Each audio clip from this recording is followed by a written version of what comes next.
Hey everybody, welcome to Rants. I'm your host Ryan Shed, and I have an outstanding guest for you today, and that is Jess, also known as the Big Weird Mom on TikTok. Thank you for being here, Jess. Yeah, happy to be here. Especially with so much you've had going on lately. Yeah, I'm happy to take a break from the dumpster fire. Yeah, you Talk locked the about more children in the dumpster fire. basement. You Yep. know, we threw them some cookies and iPads, so they should be good for the next hour or so. Yeah. Um, I'm actually surprised I'm not like locked in a closet somewhere, to be honest with you. well, you're over there hugging the router, which I can appreciate because I'm doing the same thing over here. But going into, before we get to the fun questions, and you do have your cocktail, which, by the way, anybody that's coming to as a guest next, cocktails are not mandatory, but definitely welcomed. So go ahead and bring them when you're on the show. Cocktails or mocktails. Yeah, there you go. But I wanted to go into March being Colon Cancer Awareness Month on top of being Women's History Month. It's close to my heart for my personal reasons, but it's also become close to your heart in the last few weeks because of things that the Big Weird Dad's been going through. Yeah. So what I'm going to do is I wanted to talk about mine real quick because we're going into March 22nd is Lynch Syndrome Awareness Day. And that's what I actually have, and is the ultimate reason why I end up having to have my colon taken out. I'm not going to go into all of it, but so I had to have that done a few years ago laparoscopically, and Jess didn't know that right off the bat before when all this started going off. But through texting, I ended up telling her, well, hey, I've actually had kind of similar stuff done, so I've gotten to hear a lot of what has happened the last few weeks. So I wanted to have you on because I thought it was a good segue to both talk about what I have and what I've gone through, but also what you've gone through, because I think it's important to bring awareness to make sure that you're advocating for your own health. Yeah. Is that a fair statement, you think? Yeah. We have gotten an up close and personal look at Rod's colon in the last couple of weeks, and yeah, it's knowing what to look for and knowing what the warning signs are for all of that is so important. We spent the week basically in and out of the emergency room, and had it been addressed earlier, it would have saved a lot of stress and heartache. So yeah. Awareness is the first step, obviously. So now how did it start? Because mine, of course, started, I had cancerous polyps, but that's not how this all started for Rod. What did he go in for originally? Right. So my husband is a golf pro. He's not currently working. He's in the Northern California PGA, but he's been mostly just playing at this point and shoveling snow and raising kids. And he was out at the club a couple months ago, and he was at the driving range, and he started to get some pain in his groin when he was swinging, and the pain wasn't very bad, but he went to the doctor anyway, and they did a scan and found a small hernia in his groin, and his doctor, was a general surgeon, said, let's if you want to, we're going to do surgery now. We're going to it's easy, and we figured since we have good insurance, we might as well just get it taken care of. She said if you do it, she said you can push it off for years if it's not causing you a ton of pain, but if you get it earlier, it tends to be a quicker, easier recovery. And so we decided, hey, this is the best insurance we've had, so we might as well just get it taken care of. So this was 4 weeks ago. Yesterday, he went in for his hernia surgery. And 4 weeks already? Jeez. Yeah. And that night, he was having trouble urinating, which we thought was just because, when your body's waking up from surgery and when you're on a bunch of pain medication, sometimes all of that it doesn't wake up right away, and your brain has trouble communicating. So we took him into the emergency room, and they gave him a catheter and sent him home. And then that night he started having these really weird hiccups, And I remember I texted you about it, and you said you had said after one of your surgery you had that, and I actually put it on to TikTok, and it was supposedly like a normal thing that people go through after surgery. And then I think it was the next day he made an appointment to go back in to get the catheter removed, and something just seemed off. These hiccups kept happening, and they were really painful for him. And he told his doctor, look, there's something going on. Something doesn't feel right to me. At that point, his heart rate was really high. It was like 120 or something crazy. And he's a tough guy. We're definitely all tough until we get to the doctor. Yeah. And at this point, I feel guilty because looking back, I remember even texting you about this and saying like, my husband's a baby. Like I had and what did I say? I said, yep, I was too. All our babies. Yeah. I said, my first, I had a C-section with my first, and that turned my body into a literal pest dispenser. And I was up walking to the NICU 10 hours later. So I was like this guy had a tiny little hernia surgery, like just not able to function. And the doctor, like, what? Like, come on, man, suck it up. Yeah, I was like, come on, like, let's get it together. Like, you're gonna be okay. And I feel kind of bad about that now. But what did you say? I think you said something. This is a weird way to get out of snow removal. Yeah. The first thing and then the next night. And then the next night it was the same thing, and we just kept going back to the doctor, going back to the emergency room, and they just kept sending him home. And we somehow, I'm really thankful that we pulled this off, but we made it down to Roseville, which is like 2 hours away from us, to get our vaccine. And so somehow through all of this madness, we have managed to get both of us vaccinated, which has been a big sigh of relief. But anyways, so fast forward to Saturday. So he had surgery on Monday, and then the following Saturday, he was just like, he was starting to act a little weird. And then like, something was really off, and these hiccups were just terrible. He started to throw up, and these are kind of the warning signs of something, a bad infection. Yeah. We went into the urgent care, and after this experience, I'll say you only need to go to urgent care if you like have an ear infection and need to be seen right now. Like if you have anything more major than that, you need to go to the emergency room, which is what we should have done. He was in rough shape, and they sent him home. And that night was when he became septic, and he was like borderline delusional.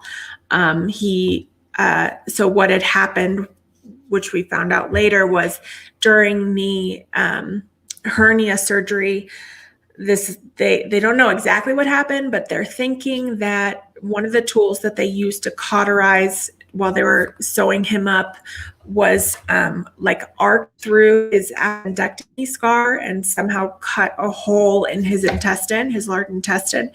And so he had just been like basically leaking all of the good stuff in your intestines out into his body, and he had become septic. And at that point, he was not in good shape. And in the middle of the night, and I haven't really told anybody this, but I was like trying to. You don't want to. No, it's funny. It's like, okay.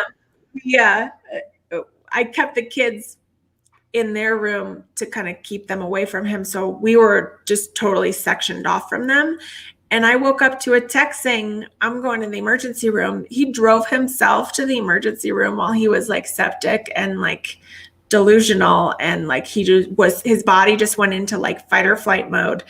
And he was just like really clear. Like he was just like, we just need to do this. I need to get in the car. It's going to take forever to get the kids in the car. So we just need to get there as soon as possible. Thank goodness I didn't know that until he was actually there, because I would have had a heart attack. I would have tackled you on your way to the car. Yeah. And So he gets into the emergency room, and, thankfully, the people at the ER, got him right in and, figured out that this was going on. And he went under to the surgery to fix it was like 7 hours, I think. Yeah. And he very nearly went into a coma. And I was sitting here. Because that second surgery, it wasn't supposed to be that long, was it? Yeah, I mean, they called me and said, we're going to go in and kind of explore and see what's going on, because they couldn't see. They thought he might have had an abscess. They couldn't really see in the CT scan what was happening. So it was supposed to be laparoscopic. And then they got in and saw that it was a major, major issue. And he has like a 9-inch incision on his stomach now. Yeah, it's pretty bad. They had to use, I think it was like 10 or 11 liters of water to just flush everything out. And then he was on IV antibiotics in the ICU for 6 days. And then 2 days later came home. So last week finally came home, and he's settled and he's got his pain under control, and he's doing much better now. Yeah. I'm glad. Scary. It was, and even I think there was a point where even I felt kind of bad, because he shifted from what was normal for me, and I was like, oh, that, like, there was a point where I was like, that actually doesn't sound right, but I'm not sure. And I didn't want to panic you. And then you call, and then you text me the next day, you're like, oh, he's back. And I was like, fuck, like that wasn't what I was hoping for. But I'm glad that Big Weird Dad is doing much better now. The moral of this story too, like I said, to tie it into colon cancer awareness month, is, we know our bodies. You know your body. If something feels off, go get checked. And if you do have to go in, don't hesitate to advocate for your own health. Don't assume that the doctor knows best for you. Yep. I'm not saying go in there with your Google out and, questioning what you say, but, there comes a point, I think, where, and correct, tell me if this is how you felt, Jess, but I think there comes a point where, something just wasn't right between the reaction or the response from the medical team and how it all ended up going down. Yeah. And there's that moment, I think, where, like, you look back and you're like, man, I wish I would have stood up and advocated right there. Definitely. And I think also, like, especially in a marriage, like, I wish that I had pushed him to go to the ER rather than the urgent care. And, statistically, married men live longer than a single man, because we know our husbands, by pushing and advocating, like, you literally are going to keep your husband alive. So, and you know what? And I will tell the truth. The reason that I got my colon, that I went and got my checkup done, was because my wife was nagging me, and I was actually, I think it had been close to 2 years. And I'm supposed to get it done every 12 months, every 12 months. And it had been close to 2 years, and we were moving, I just got lost in the shuffle. And honestly, when you know that every time you're going to go to the doctor and there's this potential for this impending doom, you really don't want to go get it done anyway. But so she pushed me. She's like, you need to go get it done. And then when the results came back, it was pretty simple. We sent the results to my sister-in-law, who in turn showed them to who would end up being my surgeon. And the way that they would put it to me was, like, they called me 2 days after I sent them down, and they're like, well, if you want to see your kids graduate from high school, you're going to get your colon taken out. And soon. Oh, geez. And it was like, okay. And I flew down. So we were in Utah at the time, and I flew down here to Tucson, did my pre-op and everything, flew back up to Utah. And then we came down here. My wife and I drove down here. And I ended up recouping down here and everything. And then I loved it so much when I was down here that we ended up moving down here months later.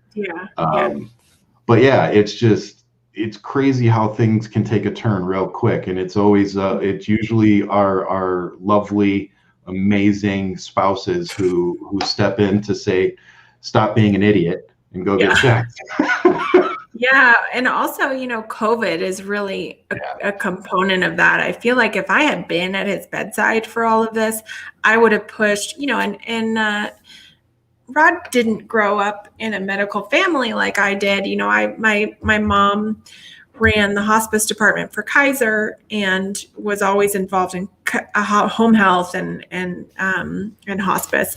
And her wife is an ER nurse. So, you know, I feel like I have a much better feel for things and, you know, what's, you know, when it's best to go to the doctor and when you do need to suck it up. And you know, there was a point, I think, midweek where I was like, okay, like what I'm seeing at home, and this is the same thing with the women, for men too, is, you know, a man will sit and complain and be on death's door at home. And when you drop him off at the hospital, I distinctly remember this.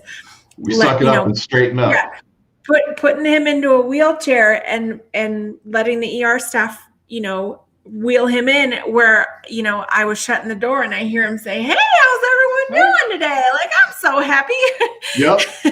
I'm like, okay, but that's not how you feel. So you need to tell them that. You know, that's 100% how I am, you know. I think for me, I don't know if it's the same for your husband, but it's like not a defense mechanism, but like I'm scared shitless of what's about to happen, you know, or what could happen. I hate being in the hospital, so I'm going to joke around with everybody I see. And also because I don't, and this is the God honest truth, because I don't want to be that patient that all the nurses walk away from and go, I freaking hate him. I figure if they're always like, oh, I love him, he's always joking around, whatever, you know, and you know, I always got treated pretty well by everybody, the doctors and the nurses, because I wasn't that grouchy, you know, whatever. But and in return, a good doctor knows if they have a patient that, like, when I said this doesn't feel right, and I ended up having to be ambulance back up to Tucson, like they knew that, oh, if he's saying that something's wrong, you know, versus if you're always complaining, then it's like, he's complaining again. Yeah, you know? Definitely. Yeah. And the surgeon that we have had through all of this has just been amazing. And she sat down with both of us and apologized. And she was like, both of you told me something was wrong. And, you know, and we should have delved deeper into that. And I apologize. You know, it's like, at least they apologized. I mean, you know, because here's the thing. I try not to paste, you know, all medical people as like demons or whatever. You know, it's practicing medicine. They call it that for a reason. Shit happens. You know, it happened with my dad. They put the wrong catheter in him, you know, weeks before he died. It's like, but you know, what are you going to do? Shit happens. Right. You know, it's at the end of the day, we were still able to, you know, drain fluid off and do what it was supposed to be done, just not as easy as it would have been if they put the right thing in. So, and I literally asked my dad, I said, "What do you want me to do about it?" He goes, "What?" He goes, "You're going to sue him?" He's like, "For what?" You know, he's like, "It's done." You know, and that's literally the attitude he had. He's like, "It's done, whatever." And so I try not to paste everybody the same. I try to give a little grace because I have healthcare workers in my family too. And so I hear stories about how, you know, it's like you're doing a spreadsheet. Imagine doing a spreadsheet and you miss a number. And that number fucks up the spreadsheet. Right. You know, but being a doctor, it's a little more detrimental than a spreadsheet. Totally. Right? Totally. Yeah. And I've been grateful for our surgeon, because most of the surgeons that I've dealt with in my life and met, you know, they say the mark of a good surgeon is when they are really cold and when they don't have that bedside manner and when they are like more clinical. And, you know, because you have to have a little bit of like a psychopathic gene in your brain or whatever to it takes an ego to cut somebody open and think you can say that takes an ego. Definitely. but I mean, and I've heard that same saying. So, you know, I've heard the exact same thing. But I guess I've been pretty blessed because I've had several procedures, unfortunately. And my back surgeon, he was pretty clinical, but he at least had a sense of humor. Like he was joking with me before he went back. And the woman who did my Dr. Schlender here in Tucson, who did my colon surgery, she was awesome. Like but she had a reputation with the nurses for being no bullshit. Like the nurses would be like, make sure you get her shit right because she'll come in here and tear. But when she came in and talked to the patients, she had that bedside manner, Yeah. but you could tell she was somebody that didn't take any bullshit either, Yeah. And like you said, I want the surgeon with the ego. I want the surgeon that knows they're going to cut me open and fix me and know that they're going to save my life. Yeah, give me that guy or woman. Yeah. So where are you with your recovery? Did you want to share some of your story? Yeah, because I really don't talk about it that much. I've started talking about it more lately. So they took my colon out in 2019, and the recovery really wasn't as bad as I thought it was going to be. I mean, it sucked, but I had it built up in my head to be a lot worse than it ended up being. Which again, my wife told me, she goes, "It's not going to be as bad as you think it is," and she was right. But as far as my recovery now, I need to go get checked. I'm probably overdue again for my checkup, but it's because of COVID. I don't want to go into the doctor because of COVID. So, but now I've gotten to the point now where I have to go. I'm like probably a good 9 months overdue. So don't be like me. Don't wait. But yeah, and so now I have to get, even though I don't have a colon, they didn't give me a bag. So my small intestine is basically connected to my butt, and there's no large colon anymore. So it makes me go to the bathroom a lot more. Like I go to the bathroom probably anywhere from 5 to 10 times a day, and if I'm sick, don't expect to see me because I'm not going anywhere. I need to be within 10 to 15 feet of a toilet for the remainder of the day. Which, I mean, it's funny because that's why I've built this. It's kind of why I started doing this, because I was a mechanic. I was an aircraft mechanic, but I had the back surgeries and I couldn't really keep doing what I was doing. And then I had to have this surgery, and it's like, well, shit, now I have to transition, my entire career and shift into something else. And that was why I started focusing on politics. It was like, okay, there were things that happened along the way that I felt hurt me much, more than they should have. Like there were programs that should have been in place to help me, unemployment, Social Security. Like I got turned down for all that stuff. Wow. And even my VA disability that I get now, it took me 5 years to get it. Oh my gosh. And 3 appeals. And it was ridiculous. So all this is going on and my whole life's falling apart, and all this medical stuff's happening.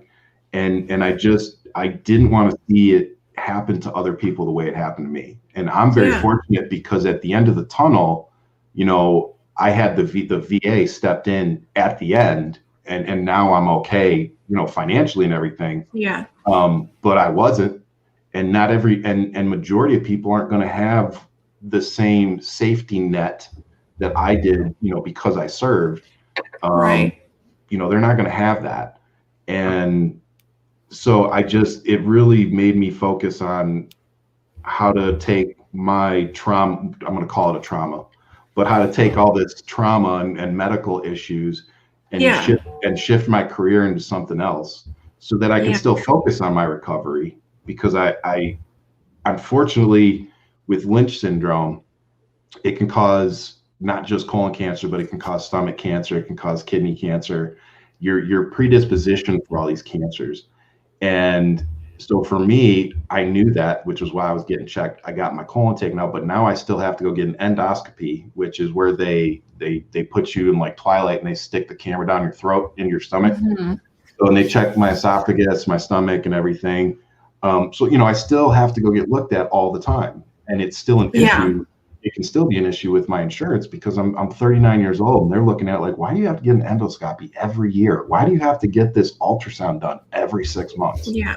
Yeah. Like, and then I have good coverage because again, my wife being in the military, but not everybody has that coverage. And a lot of healthcare providers would be like, well, we're not going to cover you, and again, so I just took my recovery and everything, and I'm trying to channel it into something better. But yeah, it'll always be ongoing for me. But I kind of got off better than Big Weird Dad because I had small incisions. They did it laparoscopically. They didn't have to open me up. But had I had complications similar to him, then they would have had to cut me open the same way they did him. So, I feel for him because that is a tougher recovery for sure. Yeah. But that being said, I also wanted to point out the fact that I think you're super mom, because while you were handling all of that, because you have 2 kids, you had your husband in the ICU, and you were trying to go there as much as you could and take care of the kids, and while you're doing all of that, you were also sending out all of my initial merch orders online. And mine too. And yours too. So, thank you for being awesome. Those who don't know, she's actually going to end up being my first sponsor, and Jess handles all of my merch fulfillment and everything. So she's building an awesome business, and I'm really happy and honored to be a part of the foundation of it. So thank you. Awesome. I'm glad to hear that you're happy, because it's been crazy, and it has not been a start that I anticipated. That's for sure. I know, but I knew what I was getting into, and yeah. But again, having the empathy of I've been there, Right. like in a different way, but I just, I'm not gonna bail on you because some shit happens. Okay, so now let's get into the fun stuff. Have a drink, take a sip. We're gonna get into the fun stuff. Let me see if there's any good comments here. We got Nikki's in here, Tones, Tracy, my brother. Hey, Pat. Okay, so what is something interesting about yourself that most of us don't know? Oh man. Actually, I don't know if I've talked about this a whole lot, but I am well, I don't know. I guess I have. Have I talked about my Ironman stuff and my soccer stuff? So I don't know about it, so go ahead. Before I was a mom, I was kind of an obsessive exerciser. I grew up playing soccer.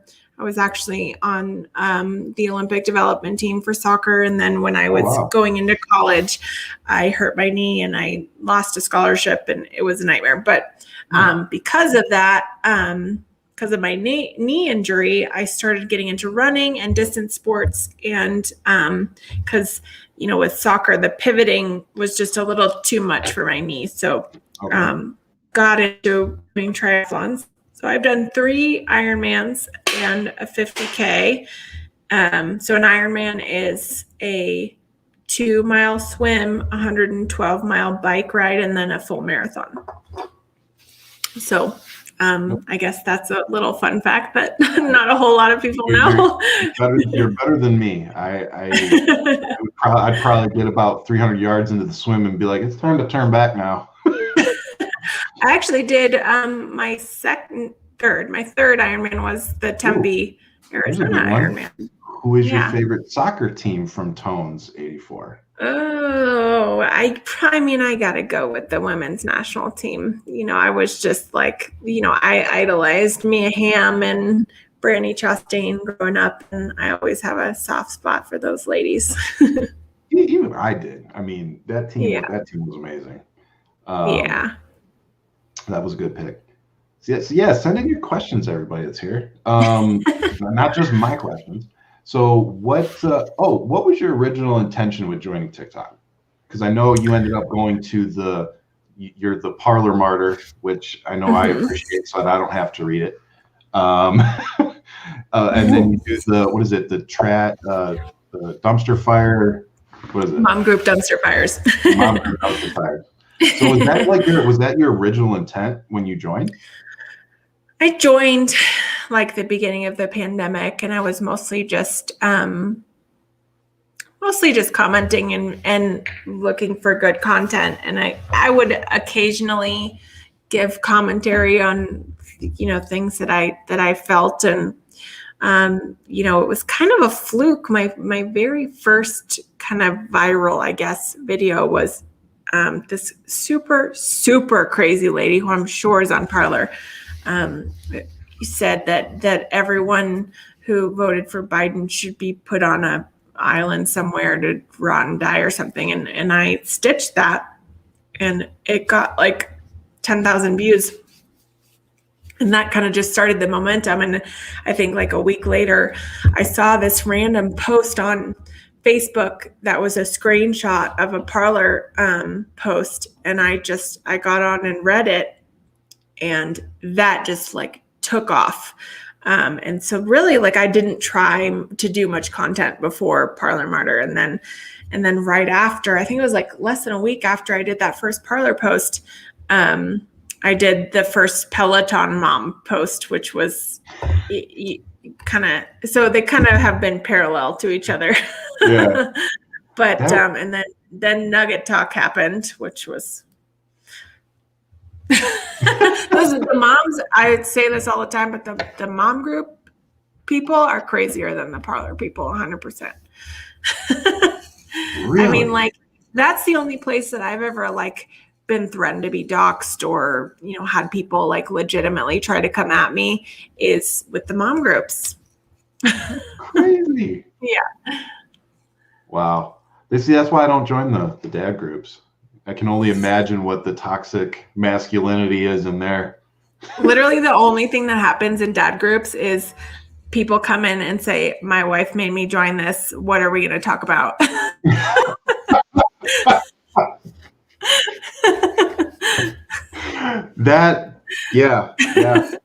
That's probably why I'm not in one. Holy shit.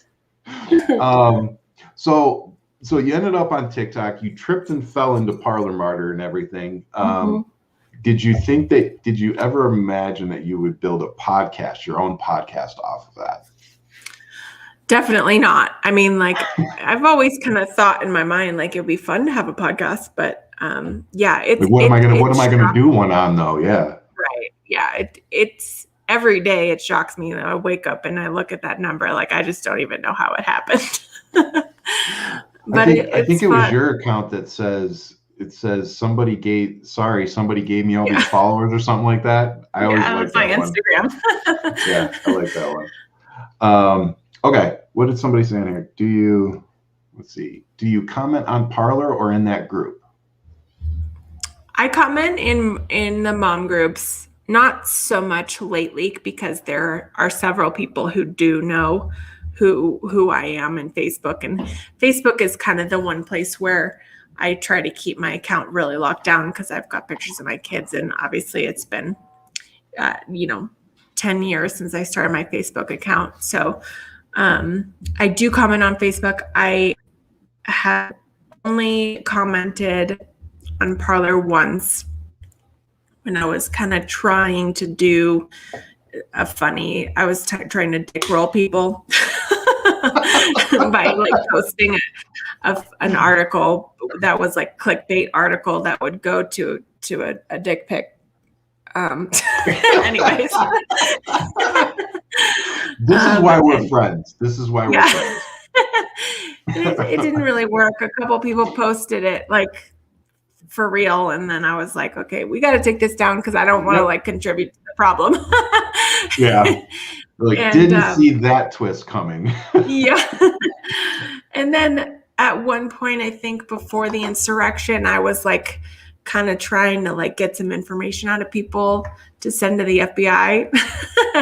Or I was like, where are you meeting? Like, where I want to go. Like, where I remember that. Yeah. I remember those.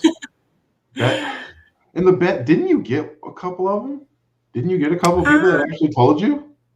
Yeah, one lady, the lady who was trying to illegally obtain medical supplies, she was like, yeah, but I'll tell you where we're gonna meet, but like I need your phone number and your full name, and like I need to vet you for. And I was like, okay, bye.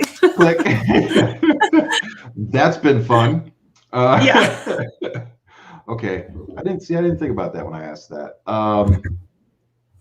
Here's a good one. What is your one go-to song when you just need to get shit done?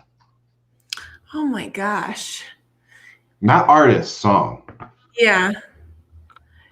Get shit done. I don't know. It's funny. I listen to music, and I've been listening to a lot of like Dr. John lately, because the kids really like the piano, and like if I want to get the kids kind of out of my hair, like I'll put like Mess Around on, and they'll dance in the living room, and it's all about like getting the energy changed in the house. And yeah, I like a lot of jazz and fun upbeat stuff. My kids are super into that, so it's been fun. That's one of my the things that I didn't expect becoming a parent, is like sharing music. Yeah, I will say that's something that I love, and I listen to a lot of Queen. So we were driving the other day, and Livy's behind me in the car, and we're just jamming out, and she's singing to "Don't Stop Me Now," and I'm sitting in the front like, "Sing it, baby, sing it!" Like, yeah, it was totally awesome. So when I said get stuff done, I meant like pump you up to get stuff done, not distract your children so that you. I love how you were like, yeah, I put that on so that they can go over there and shut up, and so that I can. No, Dr. John's good though. I mean, I'll listen to it without the kids. It is what it is. I have, I'm like all over the map with music, and I feel like when I always need like something going into my brain holes, like I listen to a lot of podcasts, and I just try to like absorb a lot of information. Like music to me is just kind of like an ambient thing. White noise almost. Yeah. Right. Yeah. Yeah. Damn, I was going to ask you another question based off that, and then I forgot. I seem to be doing that. I did that a lot last night. It was horrible. Okay, here's a little more serious one. If you could only focus on one issue, be it political, human rights, whatever, what would it be? Like definitely if you could focus on a platform. Yeah. Yeah, definitely. I'd say LGBTQ rights. I mean, it's such a huge part of who I am. I have two moms, and I'm by myself, and I think it has just been like something that I have fought for. I remember when I was like 4 or 5 years old, going to the gay pride parade, and wanting to buy, like, I saw this Queer Spawn t-shirt. I remember as a kid like begging my mom to buy this for me, and they didn't have a shirt in my size. It was I was too young, and like I was just so passionate about that from such a young age, and it's just such a huge part of me and my family. So definitely That's gay awesome. rights. And I don't think I was I was not a good advocate for the LGBTQ community, but not because I didn't want to be, but because I don't think I was educated enough. I think I was very ignorant to the community as a whole. And I think I still am in some ways. There's a lot to learn there. And and I don't want to discredit and say, oh, I've got it. I don't, but I'm starting, I'm realizing that gap in my knowledge, and I'm trying to fix it. But even talking with you about your moms and stuff, and a little, the stories that you talk about, and it's very eye-opening. And I look back at my history. I have so many people in my life going back to high school, that I didn't know they were gay in high school. We had no freaking clue. But as we've gotten older, it's like, oh shit, I got my friend Rob, he's gay, I've got my friend Kevin, he's gay. It's like, well, fuck, I was surrounded by a lot of gay people I didn't even know. Well, if it makes you feel better, they're some of the best people. Yeah, totally. And if it makes you feel better, I have the same experiences. I think a lot of gay men, especially in high school, would gravitate towards me because they were like, yeah, she's got gay parents. She's cool. Like she's, we can be friends with her. And there are literally like 4 or 5 guys who have come out since high school. They didn't come out to me, where I was like, man, we were best friends. Like what? Yeah. Like, I'm cool with that. Yeah. Yeah. I had one friend, Demetrius. He came out to me in high school. Like we were sophomores when he came out to me. He's not with us anymore. But yeah, he was the only one that came out. Like he knew, and we all kind of. But he was one of those dudes that like you knew, like we all kind of knew. But yeah. But he knew too. Like he was very open about it, you know. But he was also one of the first to. It's probably why I'm a little cool about it, because when he talked to me about it, you know, I'm being the ignorant, you know, 15, 16-year-old that I was like, well, you know, you're not hitting on me, right? And he was like, no. He's, you know, and I was like, okay, well, if you're just telling me to tell me, that's cool, you know. And then after that, it was, you know, but that initial like response of what's going on here, you know, definitely happened as a teenager.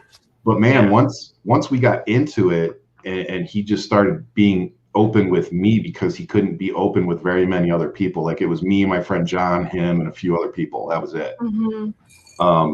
So that I just didn't realize how many more people in my life were a part of that community. And I'm glad that, you know, I've said some, you know, of course when we were growing up in the 90s, you said things like fag and things like that, you know, and we threw those words around, you know, very callously.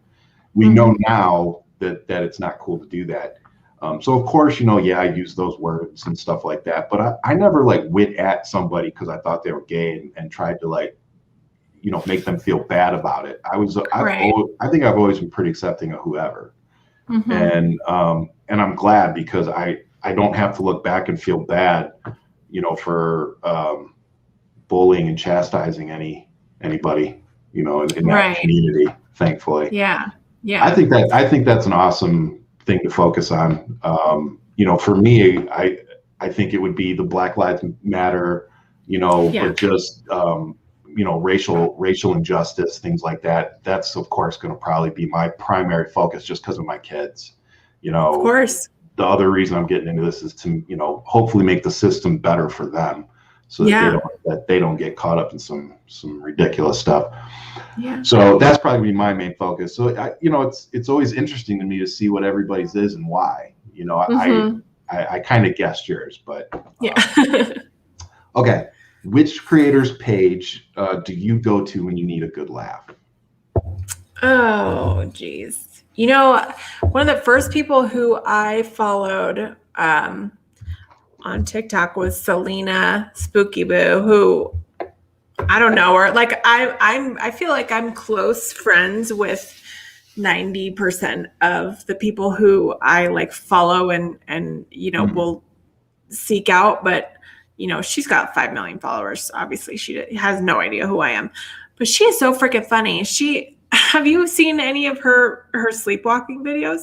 I don't think so. She set up she set up these cameras in her house to record her when she's sleepwalking, and it is the funniest thing.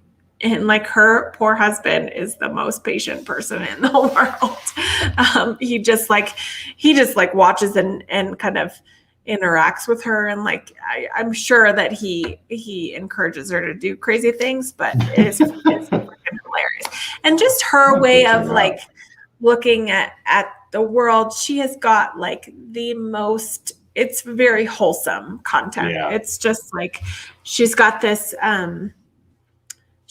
Halloween costume that is the wacky waving arm inflatable tube man. And she just like runs around and harasses people in it. What's Selena Spooky Boo? So I think it's CELI. Is it? Let me look it. Okay. She's going to look that up. Yeah. Let's see. Can I ask you? Can you multitask? I can, yeah. So, I got it already. You're like, I have children. Of course I can multitask. Selena, CELINA, Spooky Boo. Can you see it? No, it's backwards. Is it backwards? No, it's not. At least they can. Yeah, no, it's not, and they can see the picture. Oh my gosh, she's got 14 million followers now. Wow. And I struggle to get like 10 a day. Oh my God, I'm losing followers. I'm like hemorrhaging followers. I love the creator fun. Yeah. I have never been in the creator fund, Oh, but TikTok is just removing them from my page because I am so shadow banned to the point where like I don't even really put serious content on my main anymore. I'm just trying to grow my backup account because I'm so shadow banned. I should start doing that. But honestly, I've been focusing on the podcast because I just always felt like TikTok can disappear tomorrow. It probably won't. But if it does, okay, all that energy and everything goes out with it. But you can't take my podcast away. Like you can't take this platform that I'm building. Right. So I'm just trying to shift. If anything, I'm trying to shift the followers from there over to all the Instagram and Twitter and the YouTube channels, because I don't know how stable TikTok's going to be in the near future. Yeah, I'm thankful for it because I think that it definitely like translates my sense of humor better than other apps. But on the other side of things, I'm definitely pushing people towards my Instagram. TikTok is great, but I do think that they're kind of taking the wrong side on things. They're allowing. Prime example. I don't know if Nikki's still in here, but she put a video up this morning of Ashley Babbitt. People are calling for justice for Ashley and comparing it. They said, "Oh, but that won't happen because she's not Black." Like, first off, holy crap! Like, you're literally comparing the Black Lives Matter movement to a domestic terrorist getting shot. They all are. They all use the "say her name" hashtag. It makes me so angry. Yeah, so she posted that and she didn't say anything. I didn't think she said anything crazy. They didn't even post it. They just automatically gave her a guideline violation. So I took the source video that she had used, the dude's original video. I took it, did a video, and I made sure that I didn't cuss. And I made sure that it was on point. They never even posted it. Mm-hmm. So I took it down, and I reloaded it back up, and I didn't put any hashtags. I didn't type anything in, and they let it go. So that one's up, but it's not doing very well. It's like 400, 500. Yeah. I had a video for almost 8 hours was under review yesterday. It's crazy. Like you said, I really do think they're taking the wrong side. I mean, this is something that's going on, and you won't let people you won't let us use a rebuttal at all. It's harassment. Yeah, it's ridiculous. So, okay, let's go on the last couple questions and we're going to wrap it up. Were you into politics before this all happened? Yes. I mean, my husband teases me because, when Trump was elected, I was like probably 4 weeks pregnant. And I kind of felt like both of my pregnancies, which I've talked a lot about as well, were extremely hard. I had hyperemesis for both of them, which is basically extreme morning sickness, which I lost 30 pounds with my son. I thankfully was able to get better care for my second pregnancy, and I only lost 20 pounds with my daughter.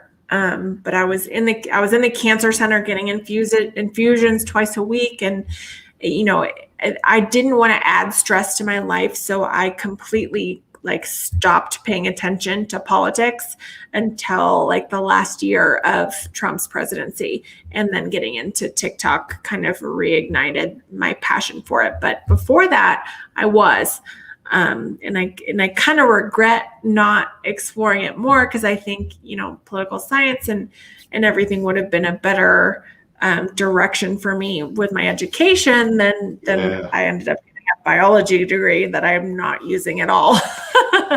I feel the same way. I've always been really interested in it and kind of regret not getting into it sooner. But but now, I feel like, and in college, I was really active with going to, with activism and going to protests and everything.